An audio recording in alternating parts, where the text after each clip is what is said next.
Hey guys, how you doing? Welcome back to my YouTube channel. It's Igor here, and today we are going to talk about filing taxes for the first time in Canada.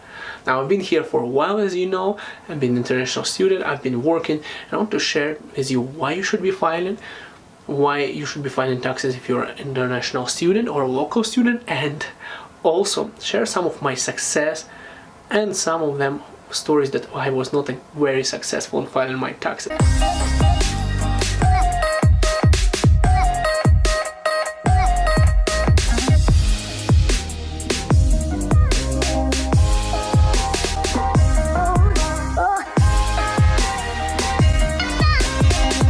You're filing taxes in Canada. Why you're filing it? You're filing in the end of March, usually. That's when people are filing them. What you would need to file your taxes is, for example, if you are a student, you would have to just submit all of your expenses. If you're working, you have to submit your T4. T4 is a form that your employer is going to send you. So how it works in Canada is your employer is paying part of your income every single month, or actually, I think employers actually save that money and they pay it once a year or something. It doesn't matter how they do that.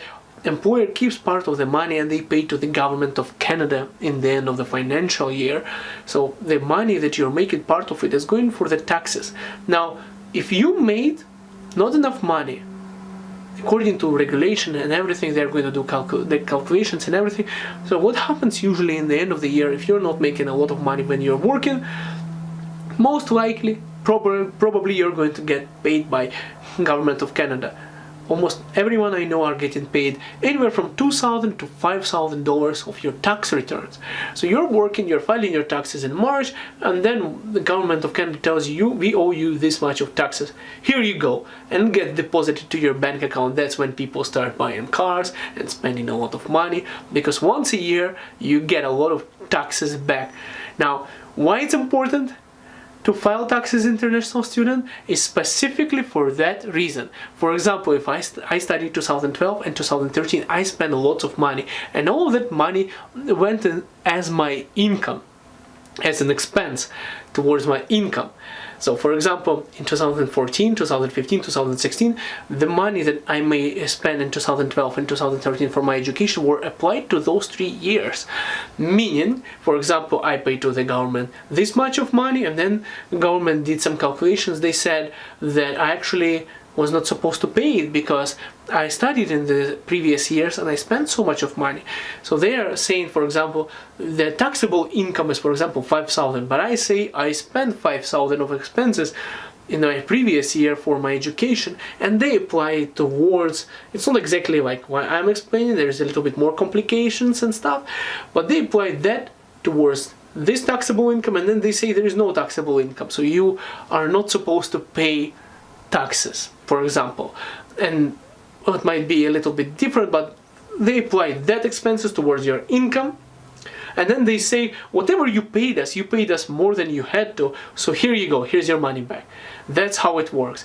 And I prefer when it works like that. I prefer overpaying taxes to Canada to get my money back in the year. It's a really good thing, and it's a lot of money. If you don't file your taxes, you're not getting the money back. And that's why it's important, even if you're international working student, you file your taxes in Canada, because you might be losing thousands and thousands of dollars. If you're an international student, you should also consider filing taxes. For the same reason, once you graduate in Canada, you get a working visa. If you study for 1 year, you get 1 year working visa. If you study for 2 years, you get 3 years working visa. That money that you spend for your education can be applied towards your income in the following years, and you're also going to get that money back. You're also going to get your money back from Canada Revenue, even if you're not a permanent resident or a citizen. So don't worry about that. Make sure you file your taxes to get it back. It's very important.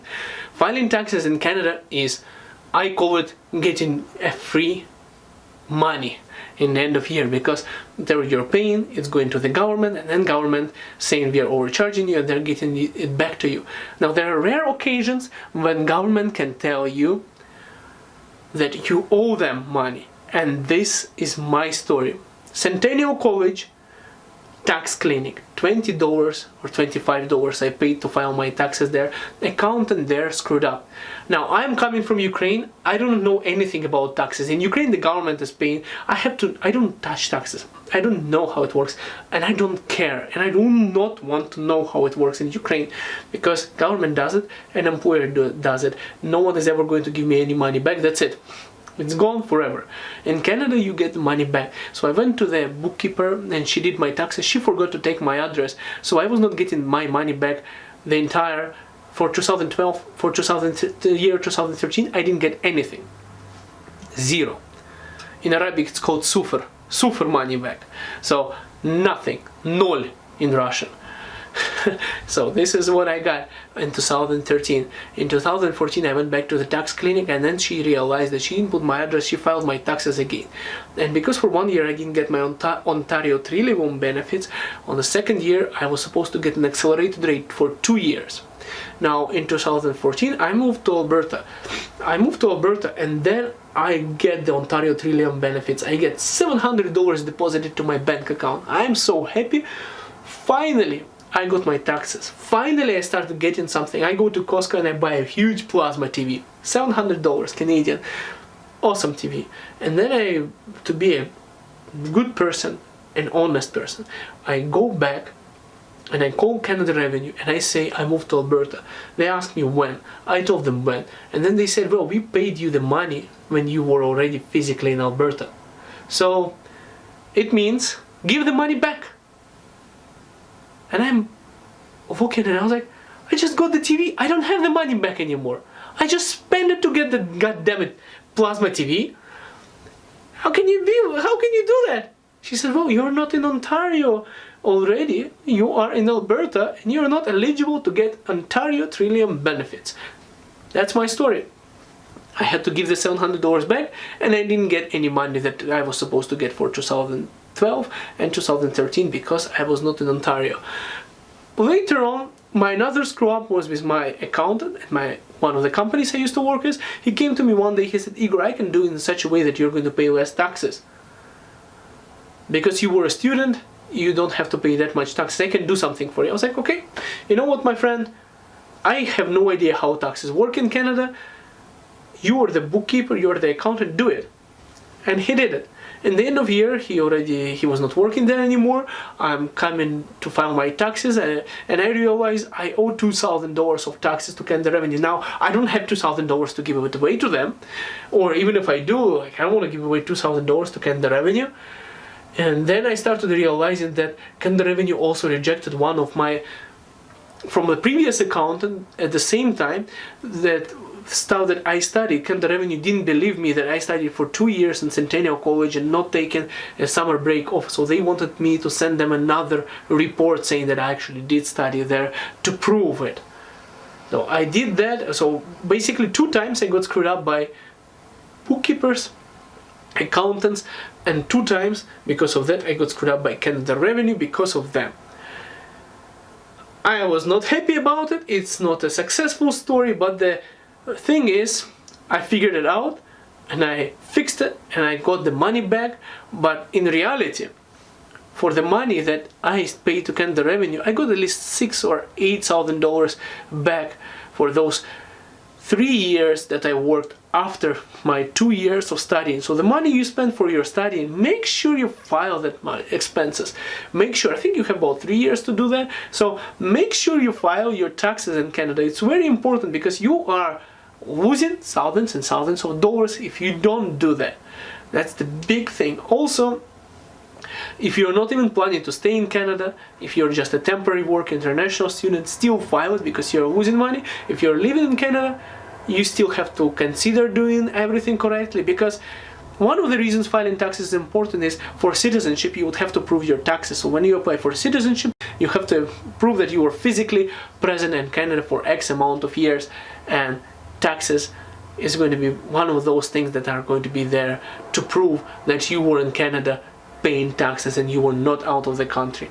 Now, that's why you should be paying taxes in Canada, why you should be filing there, and that's why you're going to be making money from filing taxes in Canada, because you're getting your money back. That's when lots of companies are so happy they're selling so many cars and other stuff. When people get their tax back, that's when they go and spend a lot of money. Once a year, it's like a pleasant thing in Canada. When I file my taxes in Canada, I'm usually happy because I get something back. This year, myself, I don't know how it's going to work because I was unemployed for 1 year. I was living off employment insurance. I know how it's going to be for me this year.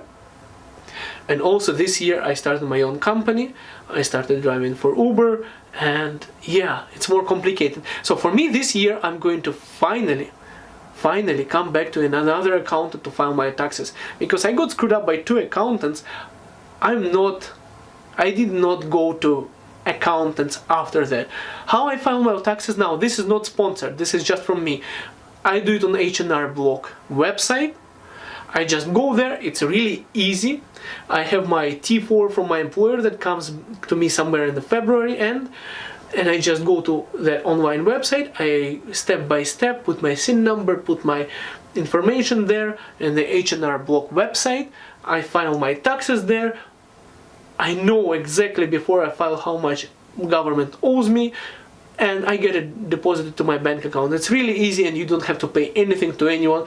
And I trust myself with bookkeeping and accounting more than I trust other accountants here so far, because I actually have accounting certification from Ukraine, and I did economics, so I actually know a little bit about numbers. And I don't trust other people doing my numbers for me. But this year I would have to do that because the legislation is just too complicated for sole proprietorships, and also I have a company that's a corporation. I have to figure out how to file corporate taxes now. It's complicated. Anyways, thank you so much for watching, guys. I hope this video was helpful. Please do ask me more questions. I'm trying to put some information together, but ask me a question you want to know about filing taxes. Ask me anything whatsoever about immigration, about Canada, and I'll gladly answer them for you. Thank you so much, guys, and subscribe to this channel. Like it if you do. To support this channel, please hit that like button, because it would help this video to be discovered more, and it would help other people see this information for them. YouTube promotes those videos that are liked. Thank you so much, guys, and have a good one.